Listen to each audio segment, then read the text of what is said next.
Bonsoir Gwendoline de Bono. Bonsoir. Alors ce soir, la chronique autour du monde nous emmène en Libye où l'organisation État islamique a mené une série d'attaques ce matin avec un objectif, en l'occurrence d'importantes installations pétrolières. Oui, absolument. Ce matin, les combattants de l'État islamique lancent l'assaut. Ils attaquent la ville de Benjawad. C'est une ville qui est située sur la côte méditerranéenne. Elle se trouve à 200 km à l'est de Sirte. Sirte, c'est le fief de l'État islamique en Libye. Les djihadistes s'en emparent totalement et ils décident alors de continuer sur leur lancée, d'avancer vers deux autres villes, Sidra et Ras Lanouf. Et c'est un enjeu majeur puisqu'il s'agit de deux grands terminaux pétroliers. Alors les combats seraient toujours en cours actuellement. Il faut rappeler qu'il y a bientôt un mois, le ministre de la Défense, Jean-Yves Le Drian, avait publiquement exprimé cette inquiétude que l'État islamique tente de s'emparer des installations pétrolières en Libye. Mais ce soir, ce n'est plus une crainte, mais une réalité.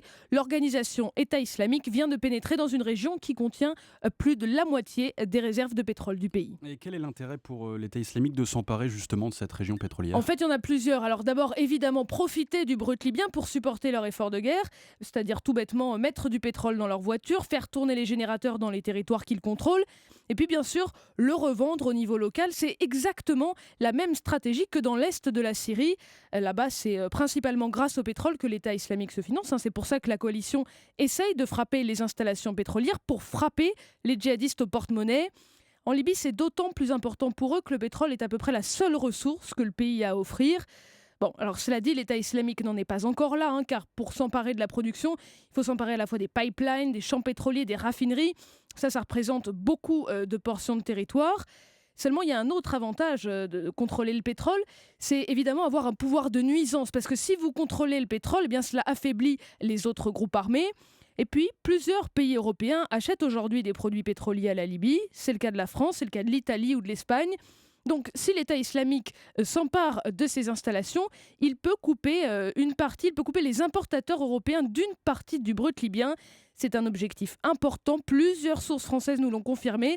Et c'est également ce que disait récemment l'un des leaders de l'État islamique dans une interview au magazine de propagande de l'organisation. Vous dites, Gwendoline, qu'avec le pétrole, l'État islamique veut donc appliquer en Libye la même stratégie qu'en Syrie et en Irak. Cela veut dire qu'ils ont l'ambition de s'emparer de la totalité du pays? Mais oui, clairement, la Libye, c'est leur objectif naturel.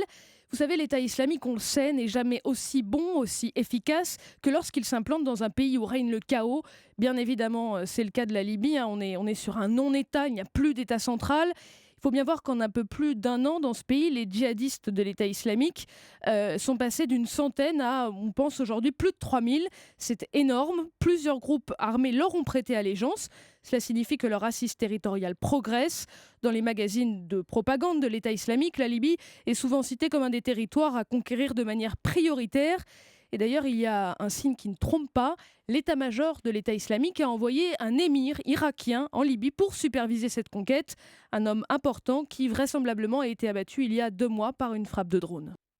Face à cette montée en puissance de l'État islamique, une intervention militaire étrangère est-elle prévue? Et c'est bien évidemment une option avancée même. Les militaires qui travaillent à la planification des opérations étudient les modalités d'une intervention en Libye. Des avions français ont déjà effectué plusieurs vols de reconnaissance. Pour autant, pas question pour Paris d'intervenir seul. L'Italie, la Grande-Bretagne ou encore les États-Unis pourraient faire partie d'une future coalition. Restent plusieurs difficultés. D'abord, il faut qu'un gouvernement national libyen voie le jour. Ça devrait être le cas mi-janvier.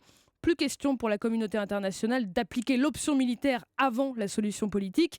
Et puis ensuite, une campagne de frappe aérienne pourrait être compliquée à mener, et notamment dans la ville de Sirte, le fief de l'État islamique, où les djihadistes, comme à leur habitude, se cachent par petits groupes dans la population. Merci Gwendoline de Bono et à demain pour une nouvelle chronique autour du monde.